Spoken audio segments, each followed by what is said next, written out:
A chance encounter with a photographer in high school led Audric Payne to the modeling gigs. He was athletic, agile, but by 2014, Payne began to experience swelling throughout his body, shortness of breath, and limited mobility. So I drove myself to GW emergency room.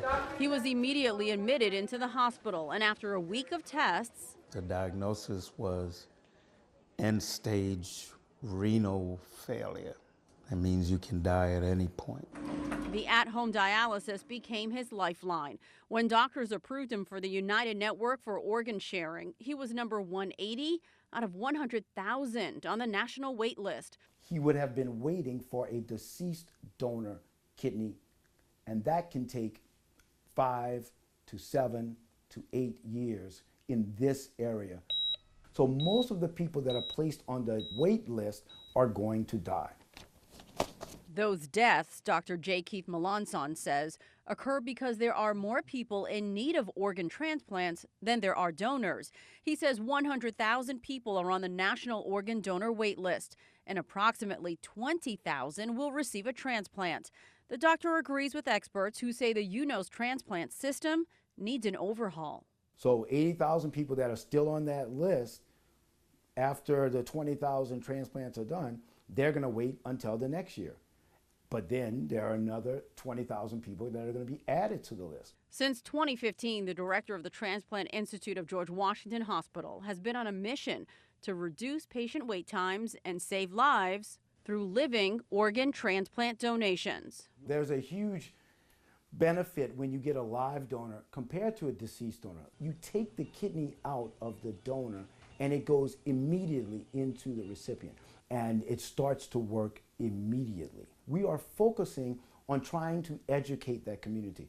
You can do this. You can be the change agent. You know, we just held hands before the surgery. Vanessa Anderson was that change agent for a sickly Audric after being on the wait list 4 years. Anderson says while she was talking to him, a higher power was speaking to her. Something came up and said, give him a kidney. And I was like, God, you talking to me? She had to pass a battery of tests and exams. Audric's health insurance company paid for all of her medical expenses. After 9 months, she called one day and says, I just want you to know I'm a 100% match. It was actually a blessing for him and a blessing for me. She saved my life. We see it all throughout the community. To increase awareness of live organ donation in the Black community, Dr. Melanson teams with transplant recipients I'm glad Miss Anderson gave me the gift of life. and donors You don't know who may come to donate to you. to record podcasts about their journey with the goal to inspire others to become live organ donors. It's not just the fact that you're saving someone's life, you become an exemplar of what people can do to save other people's lives. Delia Gonsalves, WUSA 9.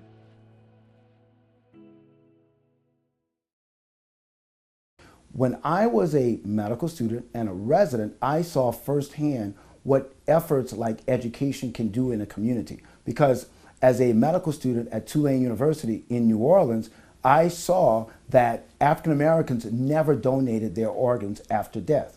They were very, very suspicious of the medical community. However, with MOTEP, the organization founded by Dr. Callender, MOTTEP, Minority Organ Tissue and Transplant Education Program, that program went into communities. He followed basically the civil rights movement ideas of going into communities and educating people. In the civil rights, it was about voting. For Dr. Callender, it was about organ transplantation. He educated the community and let them know that, hey, if you donate, people in your own community will benefit. This was very successful. But in short, there are not enough donors, okay? So you have 100,000 people on the list. Every year we do approximately 20,000 transplants. That's an 80,000 shortfall. So 80,000 people that are still on that list, after the 20,000 transplants are done, they're going to wait until the next year. So most of the people that are placed on the wait list waiting for a deceased donor organ are going to die. And that's why if you have a group of people who are more likely to get a live donor transplant, that group is going to get access a lot better than a group that's only waiting for a deceased donor. And that's what's happening to African Americans in this country. So if you look at our access for deceased donors, it's equitable, right? So African American patients, just like any other patients in this country, get great access to deceased donor organs. As I got trained and I saw the discrepancies, the disparities, that's what started to light this passion inside of me for what I'm doing today. When I was at Johns Hopkins, great place, loved it. A lot of my good friends are still there. I used to argue with them, and I think I was correct. I said, you know, we have people coming from all over the world for us to do their transplants. That's great. We're the best, #1 hospital in the world. I said, but if you take a brick and throw it out the front door of Johns Hopkins, that neighborhood has the most kidney disease, just about the most kidney disease than any place in America. What are we doing to help that neighborhood? And everyone in the room, to their credit, they said, you know, you're right. You know, we should be doing more to help the people right here, right? And the same thing in DC. When I came to DC, I said, you know, we need to help the people here that need it the most. And I could see from corporate medicine that a lot of times it's about who has the best insurance, right? Who has the most money. So whatever city in this country where you have a high concentration of African Americans, you can have a lot more kidney disease. And that's what you see in the Washington, D.C. area. One of the reasons I wanted to come to GW was that I wanted to push and try to do more transplants in that community. You're looking good, my man. When I first met Mr. Payne, he was, like most of the patients that I meet, unfortunately, he was already in stage 5 kidney disease. There are 5 stages of kidney disease. When you get to stage 5, 1, 2, 3, 4, 5, when you get to stage 5, you're on dialysis. I had days where I didn't want to do it. But if I don't do it, the toxins build up in your system. And then it's harder to do the treatment. It's very common that our patients, once we put them on the list and then they remain on dialysis, that there is a steady decline in their health. I did see this with Mr. Payne as well.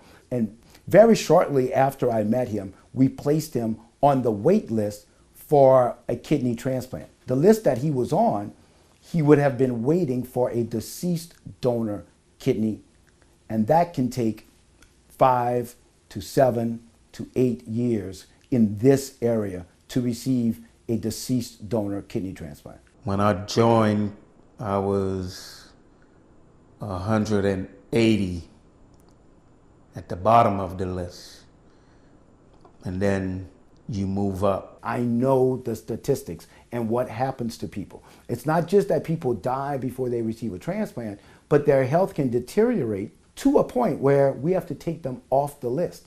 So they can't be on the list because they're no longer a good enough surgical candidate to receive a transplant. So I was over the moon, overjoyed when Mrs. Anderson came forward because I knew that she would be a great example to her community. Now, when I meet people like that, I'm always, fingers crossed that everything is going to work out, because it is very difficult to jump through all the hoops and qualify to be a live donor. I called him and asked him how he was doing this and that. I heard that you need a kidney. He was like, yeah. Someone came up and said, give him a kidney. And I was like, God, you talking to me? And we continued the conversation, but I did never tell Mr. Payne what I was going through. And I called him the second day, third day. He came again. Give him a kidney. And I was like, okay, God, you must be talking to me. So I said, okay. So I talked to him the third day. The fourth day, I was like, oh, how am I telling him this? So I didn't have the nerves or whatever to tell him. So then the fifth day when I spoke to him, it just came out. It just came out, and I told him that I would give him a kidney, and he was like, are you serious? I said, yes, I am. And he said, you're going to make me tear up. And she went through 9 months of testing. And after 9 months, she called one day and says, I just want you to know I'm a 100% match. It is very difficult to jump through all the hoops and qualify to be a live donor, okay? They have to be in perfect kidney health. So their kidneys need to be performing normally, actually better than normal. Then we look at their lungs. They have to have good lung function. They can't have any lung masses. We look at their heart. We look at their blood vessels. We look at their overall health. They have to be within the normal limits of weight. So I believe that what happens a lot of times is that a lot of assumptions are made about black people. Oh, they probably all have high blood pressure. They're probably all diabetic. They're probably, you know, and when you have all of these probablys, the people in charge don't even push for a donation like they should, right? So the first thing we do is we don't make any assumptions. Number two is we go above and beyond in trying to get the people ready. So sometimes that means even the donor. The donor may have high blood pressure. They may have an issue. Well, we work with them. So by working with the donors, we get a lot of them to actually change their lifestyles and then become good donors. 11% of African Americans nationally receive live donors. Here, of the live donors that we do, 46% of our African American recipients receive our live donor transplants. Each one of their operations lasted about 2.5 hours. There was some overlap, but her operation was about 2.5 hours. His was about 2.5 hours. She was in the hospital only 2 days. He was in the hospital, I believe, 5 to 6 days. So the recovery starts right away. One of the nicest things about transplantation is how well everything goes when it goes well. So people do very well. Mrs. Anderson really had virtually no complaints. She got up and walking, if I remember correctly. I think she was walking by that evening. And like I said, she was home within 2 days. Even when you go home, you're not back to normal. It takes about another 2 to 3 weeks to get all the way back to normal. But you're walking around, can go to the restroom by yourself. You need help with cleaning the house and cooking meals and that kind of thing. That's the situation she was in. For him, he was in the hospital about a week, maybe a little less than a week, and did very, very well. That's one of the other advantages of live donation. If that kidney works right away, there's no more dialysis, and the patient starts to feel better immediately. Because even with dialysis, which keeps people alive, it's great that it keeps people alive, but it only does about 15% of what a kidney does. I can do some squats. When I was on dialysis, my skin was frail and dark looking. 2-3 days after transplant, my wife said, your skin is starting to change. You're starting to look like yourself. You have 2 kidneys, and right now I'm living with 1 kidney with no problem. So if I can do it, anyone else can do it. She saved my life.